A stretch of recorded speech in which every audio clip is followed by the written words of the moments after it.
This is a crisis of leadership, and this is how it is in America and the world and the global stage. There's not any one person. Who is it that is literally leading the world through this global transition?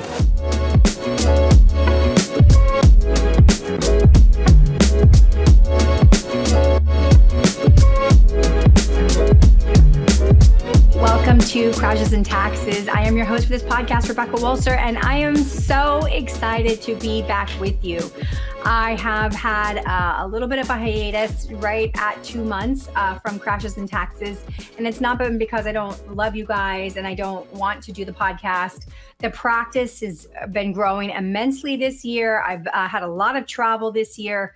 So the last 2 months have been extremely busy for me with travel and the business, and it's really taken me away. It's ironic because Crashes and Taxes is part of the business, and so we are doing our best to allocate set and dedicated time every week for me to actually make this podcast happen. It's more of a passion project, a love project of mine, but it does, when I am consistently doing it, you guys listen and follow along and join. And so I hate to disappoint you in any way.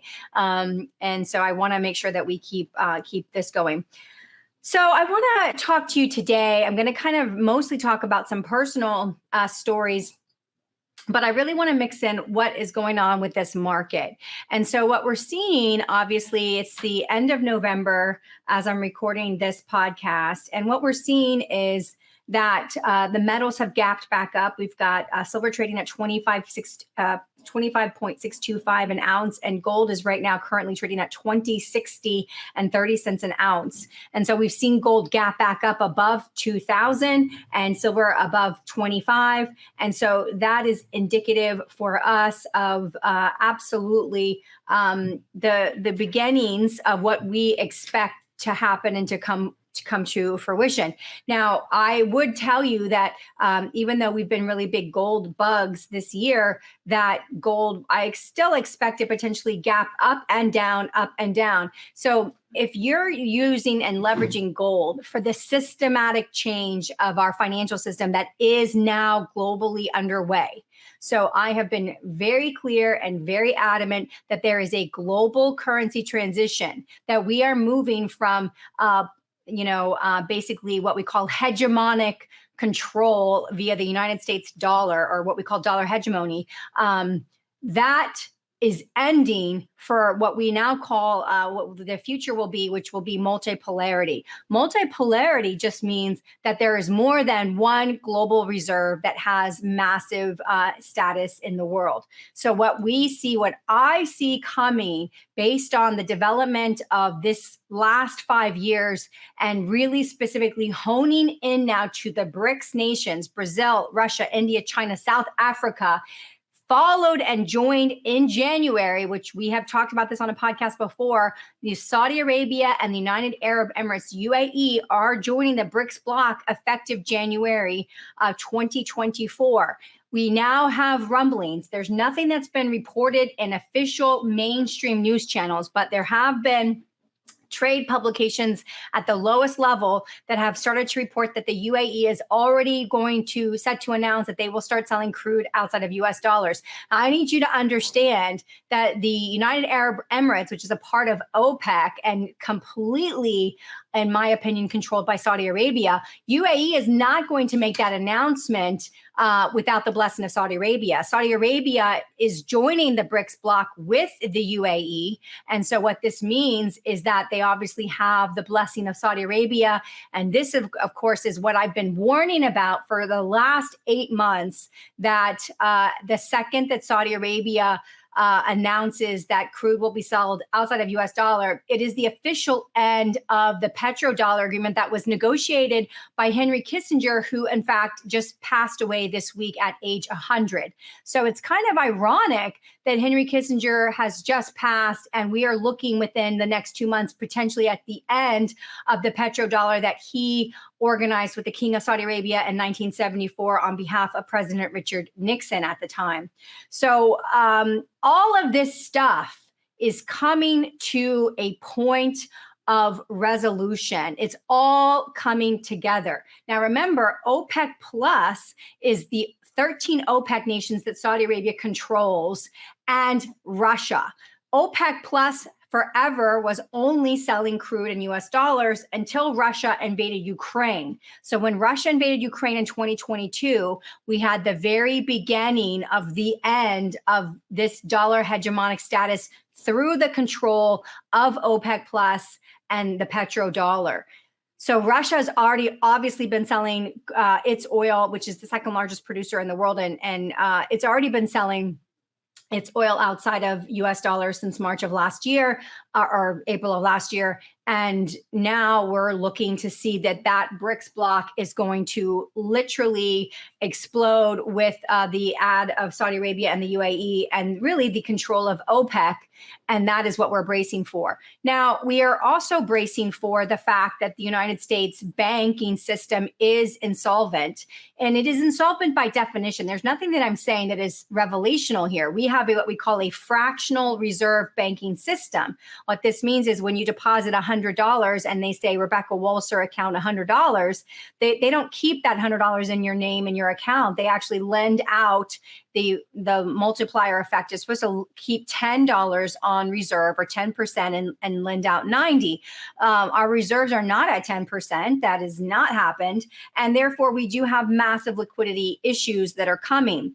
The BTFP, the Federal Reserve's new facility for open market operations, the BTFP, the Bank Term Funding Program, was implemented in March of this year, 2023, to prevent the regional banks that had begun to collapse, to stop that, to stymie that, and then to keep it from infecting the large big four being Wells Fargo, Bank of America, Citibank, and of course the largest, Chase.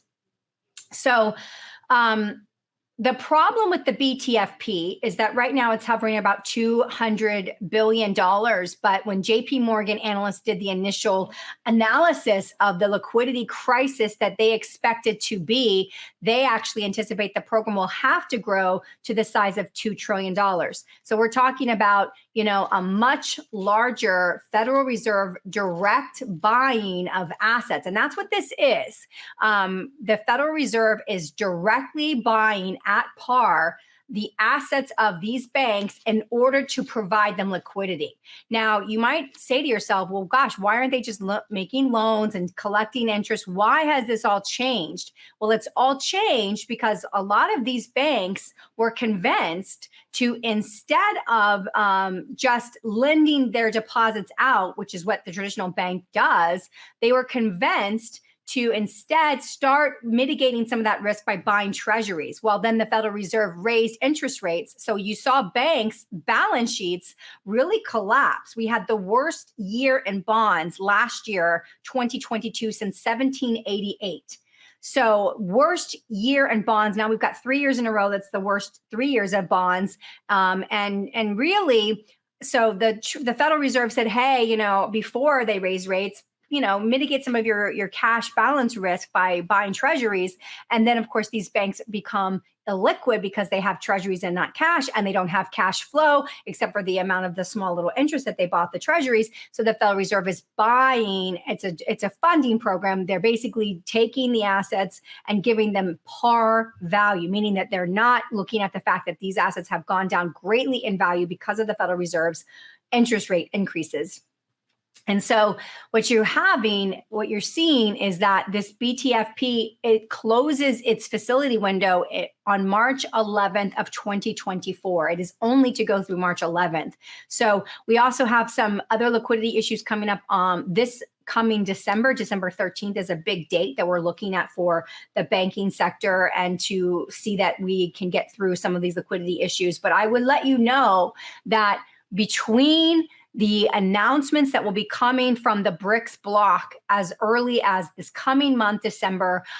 There, like I said, the rumblings for the UAE has already been reported. It will get officially reported in January if that is what is going to actually come to fruition. And then we truly do have potentially a dollar crisis. You marry that dollar crisis with bank liquidity issues that will come to a head in March of next year. And I just want to let you know that as bearish as I've been, there is no indication that there's any reason that we should switch course and be bullish at all. In fact, we are right now at the precipice, truly, in the next 6 months of massive global economic disruption. And for that reason, we are still positioned for what we call our bridge assets, assets that will allow you to bridge your wealth from the current regime system, which is dollar hegemony controlled by OPEC, the IMF, the international banking system, the SWIFT system. The West dominates. That's the current system that we're in with dollar hegemony. That is transitioning to a multipolarity, multi-reserve system. The reserve that will come, the global currency reserve that will come from the BRICS nations is going to be based on hard assets, basically gold and rare earth minerals. So precious metals and rare earth minerals will be backing the secondary global currency of the BRICS nations. Most people think it will be the Chinese yuan, but it could be a basket of currencies. We have SDRs, which is a basket of 5 currencies that the IMF has designed. SDR stands for special drawing rights. Special drawing rights is a basket of 5 currencies: the US dollar, the Chinese yuan, the British pound sterling, the European euro, the EU euro, and Japanese yen. That's the 5 basket of currencies that creates SDRs. And SDRs have been used twice now. They were used during the 2020 coronavirus situation, and they were also used during the global financial crisis to provide some liquidity to European countries. So we do and have seen the Forex balances of US dollars go down substantially in the last really 10 years, massively going down. And so I love the prognosticators that say, oh, nothing's going to happen to the US dollar. Who is ever going to give the US dollar a run for its money? And these are people that just simply do not understand the Forex balances and the US dollar dominance of foreign reserves at all, because they would know that it's already been happening. And with the blockchain, it will be facilitated even faster. So all of this has kind of led me to this crisis of where is the leadership at, and where are the leaders in the world? People, not that I want to use him as an example, but people like a Henry Kissinger, who could have saw when we came off the gold standard completely in 71, and we created an inflationary environment because we didn't have hard asset backing, and then literally saw, hey, we could quasi back our currency with petro if we create some kind of securitization agreement with Saudi Arabia and OPEC and things like that. Where are the leaders that are going to talk like I'm talking about the transition of dollar global domination to a shared world stage with the East and the West? The East obviously being represented mainly by India, China, Russia. We're talking about that section of the world. And we know that the countries that are with the BRICS nations now, and this is before they've even admitted Saudi Arabia and the UAE, that we're talking about GDP now of the BRICS nations that surpasses the GDP of the G7. So we are talking about situations that the US dollar is going to be not at the top. And so I see like a crisis of leadership, and I started to think about how is our country being managed and run, and really what's happening. And it reminded me of an experience I had recently when I was traveling in October, actually, in the islands. I went to the islands for a big actual business trip for a good solid week. And one of the events that we did was we went ATVing. Now, I was on an island that, has like a rainforest, and then also obviously has like cliffs, and you can fall off. And this island particularly had old sugar plantation, fields and fields of of old sugar cane, but no actual sugar cane in the field, just, all these big long stalks with nothing in them. And so there were 8 of us, so 8 ATVs, and then everything seemed normal at first. First, it seemed normal. We had 2 guides. We had one guide in the front and one guide in the back, totally typical, nothing unusual. And so we start going off, and there's one guy in the front and one guy in the back, and I'm like, I can't stand going on these group trips because, first of all, I never know where I should be. Should I be in the front because I like to go fast, but I can't be right behind the front guy, because if I go too fast, he's going to slow down because the person behind me is going to not be following me closely enough. And it's a trail, right? You're following the person in front of you. If you don't have the person in front of you to follow, you will get lost because it is a massive island. So you have to be able to see what the person in front of you is doing. So I always wonder, because I like to go fast. I like to really, play hard when I'm playing on these things. And so I don't want to be in the front, but I also don't want to be in the back, because the back is where all the slow people get put. And I'm certainly going to be frustrated if these people aren't moving fast enough. So the back is out, the front is probably out. So I always start in the middle, and then I figure it out from there. So I think I was like, number 4, number 5, in the middle of this pack of 8. And everything was going fine until all of a sudden, the guy in front of me that I'm following him, he speeds up and he starts going so fast that he's creating this massive dust cloud. And so I'm like going through these dirt clouds, and I'm, thinking that I'm doing right, until finally he just speeds up so much. And I'm in such a huge dirt cloud that I have to stop because I cannot even see now. And as soon as I stopped and the dust cleared, I was literally at a fork in the road. I had to either go right or left. And this guy is long gone. The dust cloud is gone. And so there's a guide behind me, right? I'm like number 4 or 5, and there's 3 or 4 more ATVs. And then there's the guide behind me.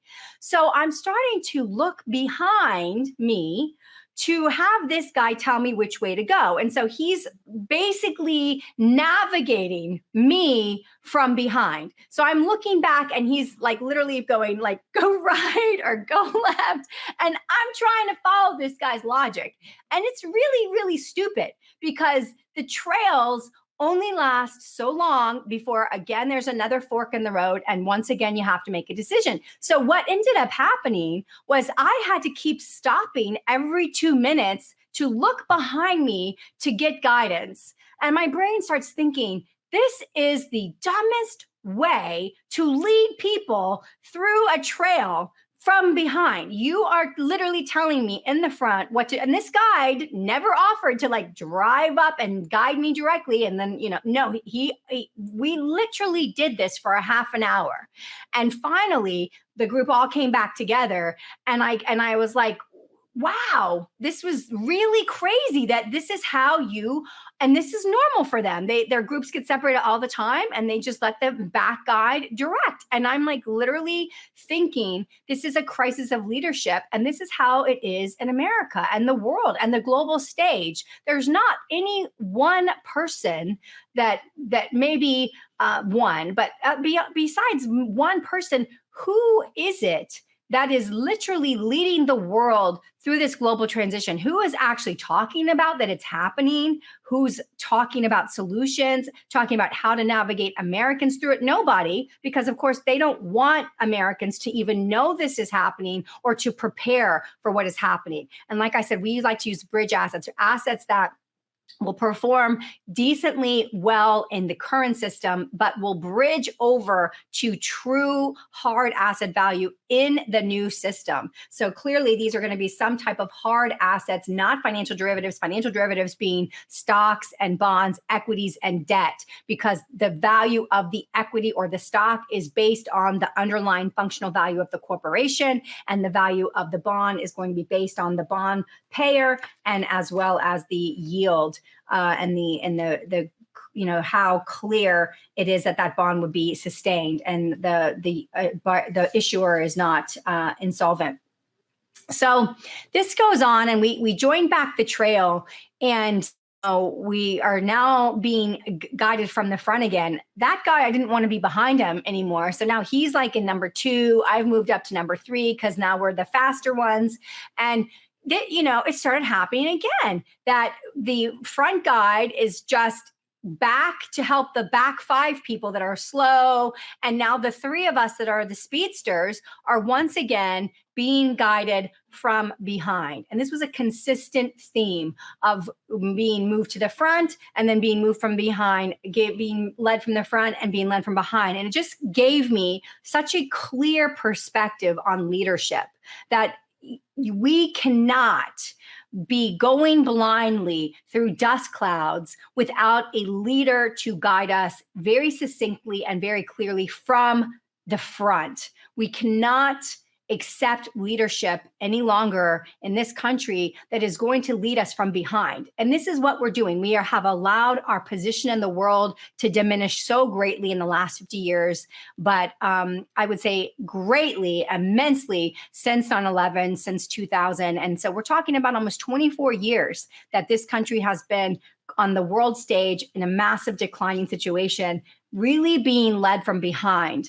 And I just wanted to share that with you, that this is on my mind, that I'm looking for global leadership to step up to the plate, to really address the fundamental economic global changes that are happening and what the impacts to American and to the US dollar will be, and let people know this is coming, because, being led from behind is an impossible long-term situation. It might let you get through 1 or 2 edges and corners, but it's so inefficient because you're constantly looking backwards to decide which way you're going forwards. And that is just the definition of inefficiency. So I am really excited that we're about to get into this last month of 2023.